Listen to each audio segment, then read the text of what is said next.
नमस्कार बच्चों। एक बार फिर से आप सभी का बहुत बहुत स्वागत है आपके अपने YouTube चैनल आफ्टर एजुकेशन में। बच्चों, ये हमारा सैंपल पेपर का सेकंड 3 का सेकंड पार्ट है, जिसमें हम लोग शॉर्ट आंसर्स डिस्कस करने वाले हैं। चलिए बच्चों, वीडियो को स्टार्ट करते हैं और शॉर्ट आंसर ले लेते हैं। ये हमारा सेकंड पार्ट है। ओके, तो बच्चों ये सैंपल पेपर 3 है और इसका जो PDF का लिंक है वो मैंने आपके वीडियो के डिस्क्रिप्शन में दे रखा है। आप वहां से पूरा सैंपल पेपर डाउनलोड कर सकते हैं।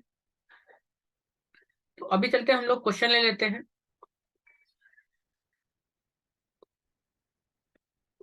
बच्चों, हमारा सेक्शन बी है। जैसा कि आप सभी को पहले से ही पता है कि सेक्शन बी में आपके पास टोटल 5 क्वेश्चन होंगे और उन 5 में से बस आपको 3 क्वेश्चंस के ही आंसर देने हैं। और आप इनको 20 से 30 या फिर 40 वर्ड तक आप इनके आंसर दे सकते हैं। ठीक है, तो चलते हैं और चल करके हम अपना पहला क्वेश्चन ले लेते हैं। पहला क्वेश्चन में है हमारा different between interest and abilities. बच्चों, नोट्स निकाल लीजिए और नोट्स में मैं इसका आंसर आपको लिख रहा हूँ। आप इसको नोट डाउन कर लीजिएगा कि हमारे एबिलिटीज क्या होती हैं और इंटरेस्ट क्या होती हैं। तो इसको लिखने का सबसे सिंपल तरीका मैंने आपको बताया था कि आपको सिंपली करना क्या है। एक साइड में आपको ऐसे इंटरेस्ट लिख लेना है, इंटरेस्ट, और एक तरफ आपको एबिलिटीज डाल देना है। ठीक है ना, ये हो गया आपका। नाउ, तो आपका इंटरेस्ट क्या होता है? The things about that you like to perform in free time are called interest. ठीक है ना, पहला पॉइंट होगा क्या कि वो चीजें, the things things that you like to perform, like to perform in free time, free time. Okay, कहने का मतलब आपका इंटरेस्ट क्या है? वो है जो आप अकेले में या अपने फ्री टाइम में जो आप करना चाहे वो आपका क्या है? इंटरेस्ट है। इसी जगह पर आपकी एबिलिटी क्या होगी? अच्छा, एबिलिटी क्या होता है? It is an accrued for natural ability of doing something. यानी कि जब आप कुछ करते हो और उसको करने की जो कैपेबिलिटी है आपके अंदर बहुत ज्यादा है, उसको आप लोग एबिलिटी बोलते हैं। ठीक है ना, तो इट इज अक्यूरिंग, URING, अक्यूरिंग, और natural ability, ability of doing something.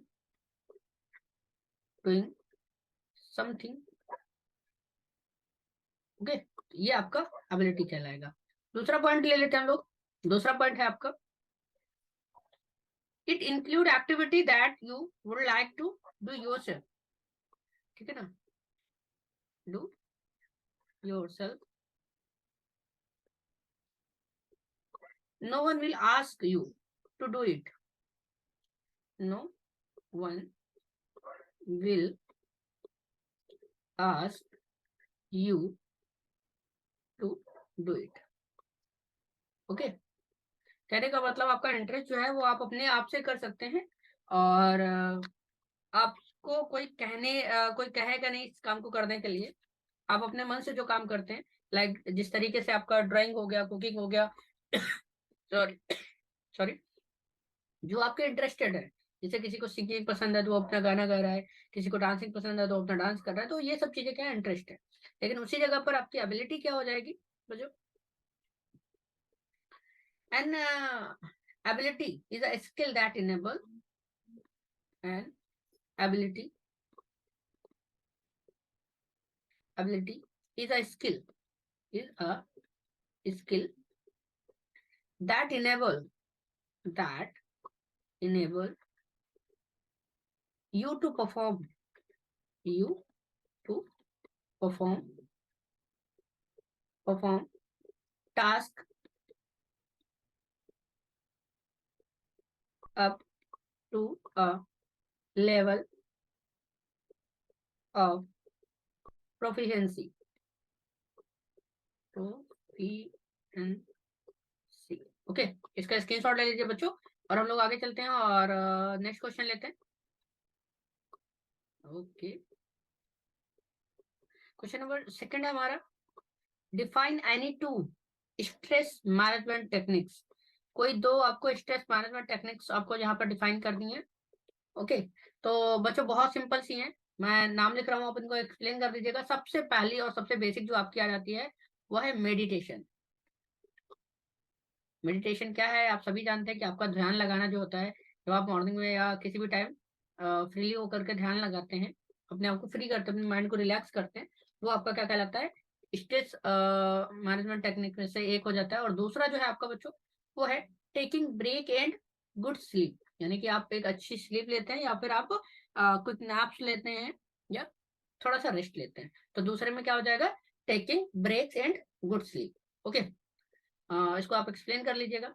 तीसरा पॉइंट हम लोग ले लेते हैं, question number 8, what is the management and how can it be done. यानी कि मैनेजमेंट क्या है, टाइम मैनेजमेंट क्या है और वो किस तरीके से डन होता है। ओके, तो मैं इसका आंसर दे रहा हूँ, आप इसको लिख लीजिएगा।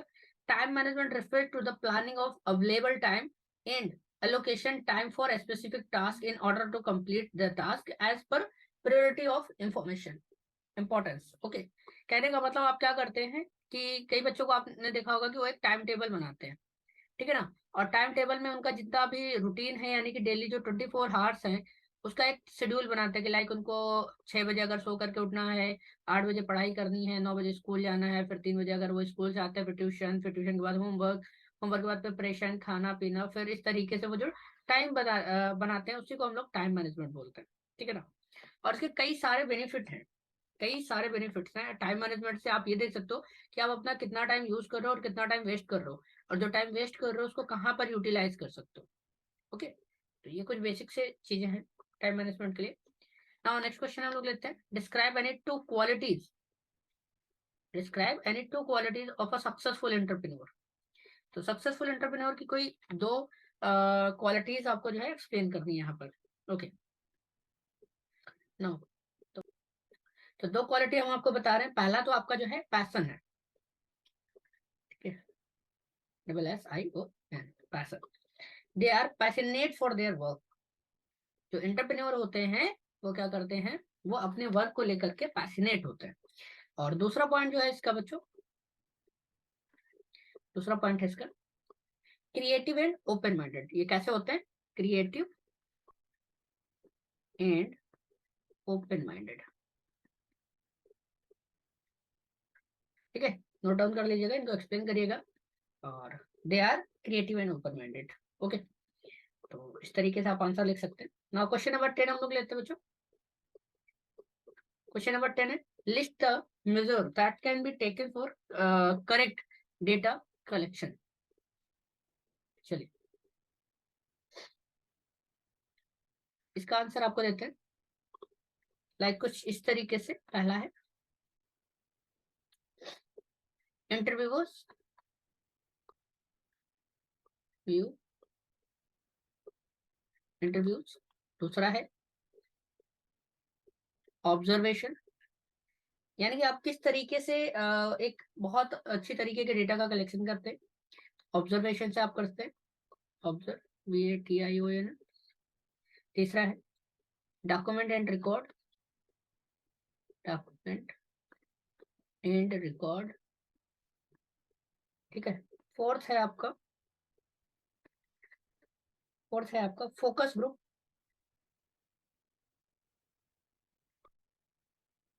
Focus group.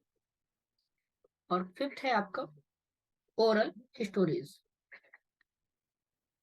Oral stories.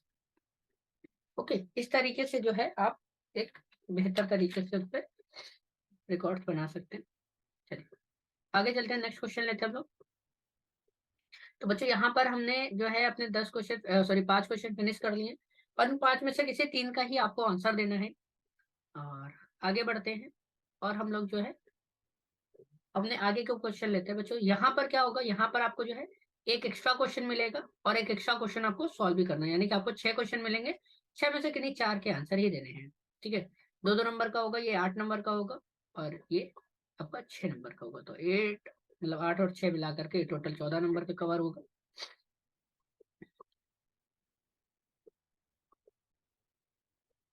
तो यहाँ पर पहला क्वेश्चन है बच्चों 11, what do you sorry what do you understand by cropping an image. यानी कि आप जब एक इमेज को क्रॉप करने में क्या समझते हैं। तो बच्चों यहाँ पर देखिए बहुत सिंपल सा चीज है कि इमेज क्या होता है। इमेज का जो आप साइड का पार्ट मान लीजिए कि एक इमेज है और यहाँ पर सिर्फ इतने में आपका ऑब्जेक्ट है। ऑब्जेक्ट का मतलब जो आपको मेन यूज करना, और यहाँ पे बैकग्राउंड या समथिंग या मतलब ऐसी चीजें हैं जो आपको रिक्वायरमेंट नहीं है। तो आप इसी पार्ट को, आप इस पार्ट को हटा करके इतना पार्ट आप सिर्फ निकाल लेते हैं अपने यूज के लिए, बाकी इतना पार्ट आप हटा देते हैं, इतना पार्ट आप हटा देते हैं। इसी चीज को आप लोग क्या कहते हैं, क्रॉपिंग कहते हैं। ठीक है ना। अगर आप यहाँ पर आप सिर्फ क्रॉपिंग को एक्सप्लेन कर सकते हैं, cropping refer to the removing और ट्रिमिंग। ये मैंने लिखाया हुआ है, cropping refer to the removing और trimming on the unwanted area from a image starting from its edge. Edge का मतलब होता है ये कोने बेटा, ठीक है ना। यानी कि इन कोनों से जो आप अनवांटेड पार्ट्स को हटा देते हैं उसी को हम लोग क्रॉपिंग कहलाते हैं। ठीक है ना। In a word processor cropping hide the unwanted part of image, यानी कि अनवांटेड पार्ट को वो हटा देता है जो आपको रिक्वायरमेंट नहीं है। नेक्स्ट क्वेश्चन नंबर 12 है, while saving a share document. ठीक है ना। यानी कि जब आप कोई शेयर डॉक्यूमेंट शेयर करते हैं, if you are resolving the conflicts it can other user save the document at that time. ठीक है ना।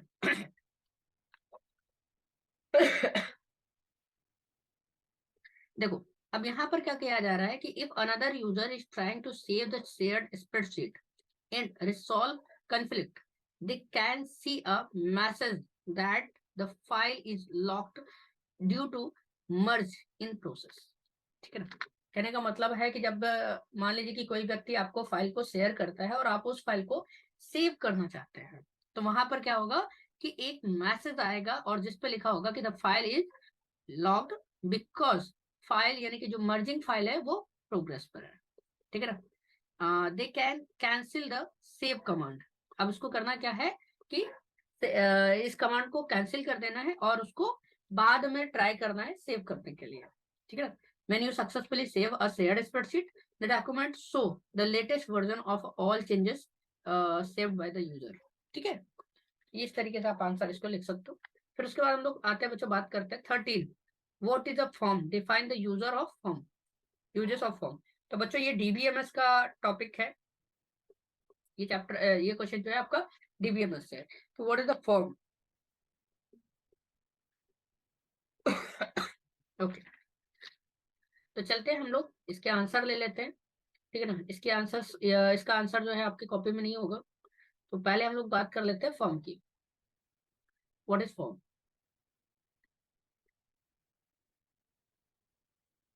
ठीक है ना। फॉर्म बच्चों, a form is a object use to create a user interface for a database application. The use of form are follows. ठीक है ना। पहली चीज क्या है कि ये फॉर्म जो है एक तरीके का ऑब्जेक्ट है use to create a user interface for a database application. अब इसका एक बेसिक सा एग्जांपल लेते हैं, मान लेते हैं इंस्टाग्राम है। इंस्टाग्राम है, ठीक है ना। आप सभी ने कभी ना कभी इस पर एक आईडी जरूर बनाई होगी। ठीक है ना। तो इसमें क्या करता है कि जब आप फर्स्ट टाइम जाते हैं और अपना रजिस्ट्रेशन करते हैं तो एक फॉर्म सा मिलता है, एक छोटा सा आपको फॉर्म मिलता है जिसमें आपको अपना नेम, आपका आईडी नेम यानी कि user name, password, re-enter password, अपना डेट ऑफ बर्थ, अपना मोबाइल नंबर, ये सारी चीजें डाल के एंटर करना पड़ता है। तो बच्चों ये क्या हुआ, यही आपका एक फॉर्म कहलाता है।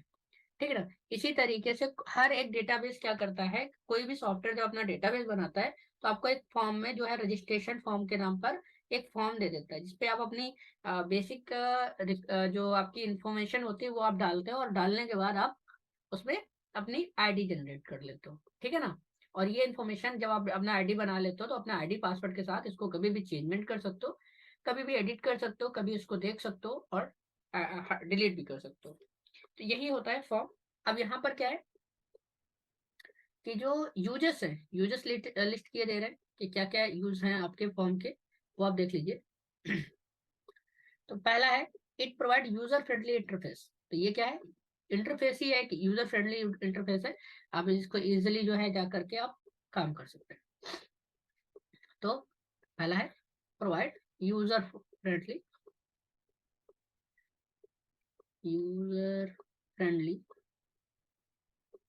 DIY friendly interface.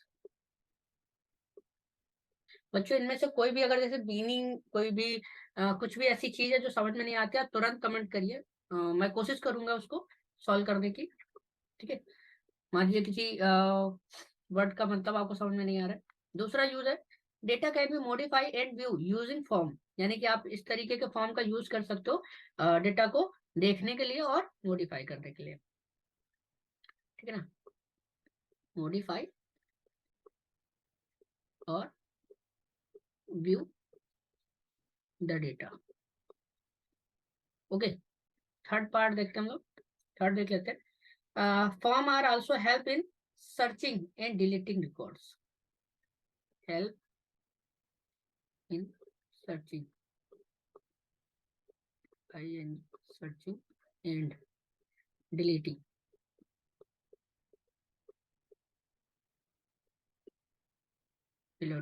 Records. Okay, इसका स्क्रीनशॉट ले लीजिए, हम लोग आगे चलते हैं और क्वेश्चन नंबर 14 ले लेते हैं हम लोग। 13 था हमारा, क्वेश्चन नंबर 14 है हमारा, define peer to peer. Okay, ठीक है, तो यहाँ पर हम लोग देख लेते हैं डिफाइन पीयर टू पीयर। ये क्वेश्चन काफी कॉमन है और पूछा भी जा सकता है, इसको आप MI लगा सकते हैं, यानी कि मोस्ट इंपॉर्टेंट क्वेश्चन कर सकते हैं। ठीक है, मोस्ट इंपॉर्टेंट क्वेश्चन। और बच्चों आप चैनल के साथ लास्ट तक बने रहिएगा और आपको इन्हीं में से किसी एक वीडियो में जो है आपको गेस्ट पेपर भी दिया जाएगा जो इस टाइम को फ्री ऑफ कॉस्ट रहेगा। ठीक है, और आशा है कि उससे उस गेस्ट पेपर से यानी कि उस एक पर्टिकुलर पेपर से आपको लगभग 80% का पेपर फंस जाएगा। चलिए, तो हम लोग पीयर टू पीयर देखते हैं आज। एक सेकंड,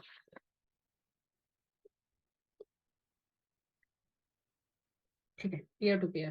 तो अब peer to peer network is a networking technology in which two or more computers are connected to each other and there is no specific uh, destination server.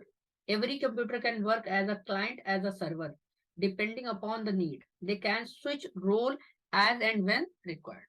इसको कुछ इस basic simple भाषा में समझिए कि जैसे आप लोगों ने कभी ना कभी कंप्यूटर लैब विजिट की होगी पढ़ते वक्त।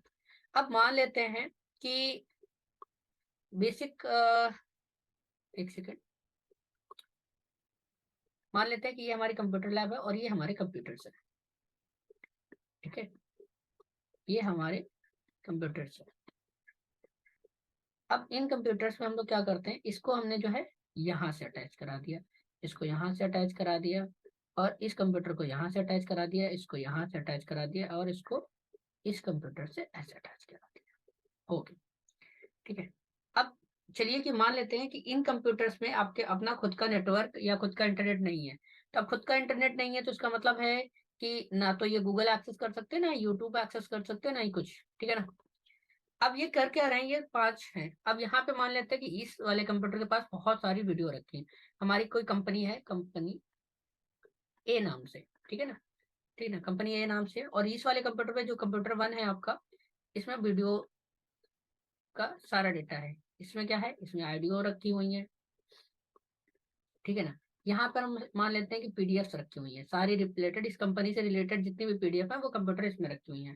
ठीक है ना, और मान लेते हैं कि इसमें जो पीपीटी की फाइल है वो सारी की सारी इसमें रखी हुई है। ठीक है, इस तरीके से आपके कंप्यूटर्स में अलग अलग कंप्यूटर में अलग अलग फाइल रखी है।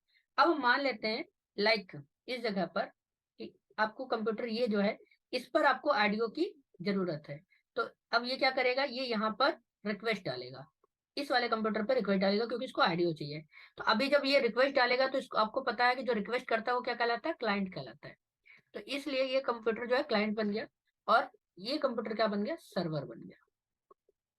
ठीक है ना, ये सर्वर बन गया और आपस में इन्होंने डेटा जो है एक्सचेंज कर लिया।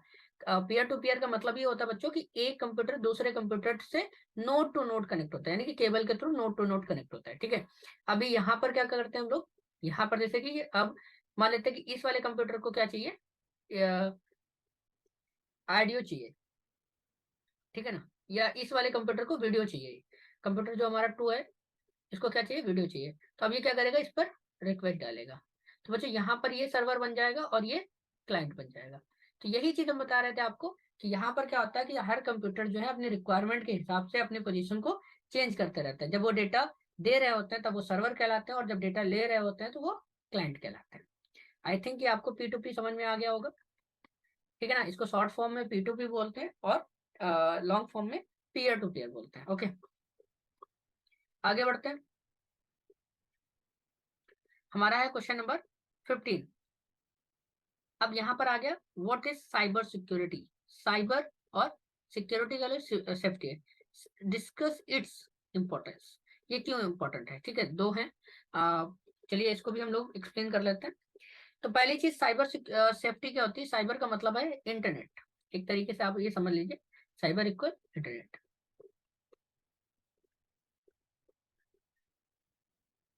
ठीक है ना।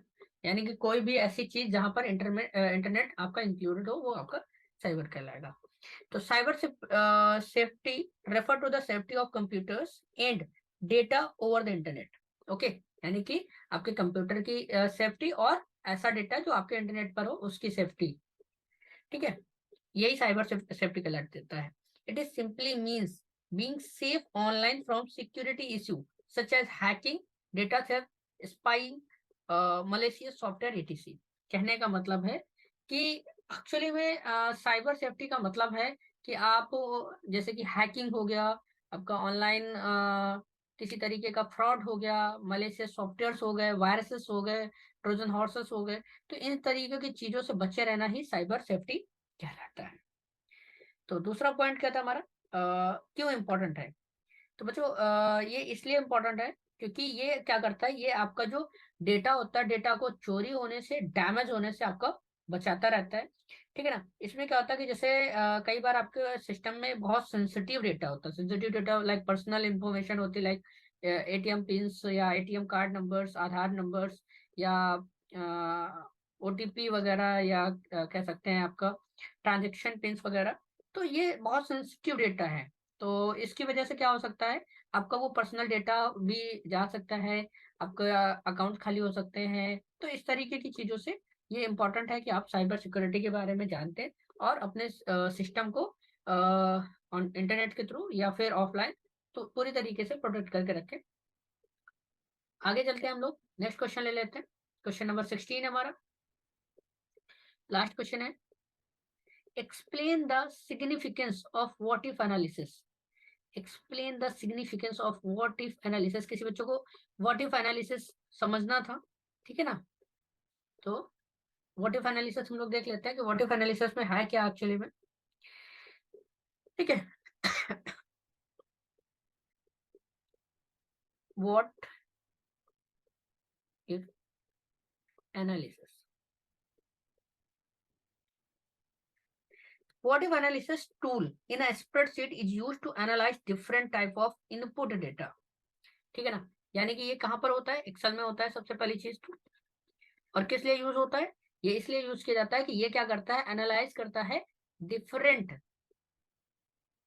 Analyse different type of, different type of data. Okay, और एनालाइज करता है और एनालाइज करके आपको रिजल्ट प्रोवाइड कर देता है। It help taking better decision as per different input and their effect of on output, ठीक है।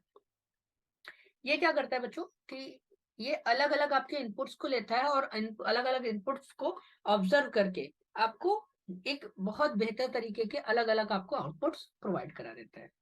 ओके, तो बच्चों यहीं से हम इस वीडियो को विराम करते हैं, विराम देते हैं, और आशा करते हैं कि आप लोगों को ये वीडियो पसंद आ रही है। बच्चों अगर आपके पास कोई ऐसे दोस्त हैं जो किसी दूसरे स्कूल से भी रिलेट करते हैं तो आप उनके साथ भी इन वीडियोस को शेयर करो ताकि उनको भी कुछ बेनिफिट्स मिल सके। तो चलिए मिलते हैं नेक्स्ट वीडियो में अपने लॉन्ग आंसर्स के साथ। तब तक के लिए बाय बाय, टेक केयर।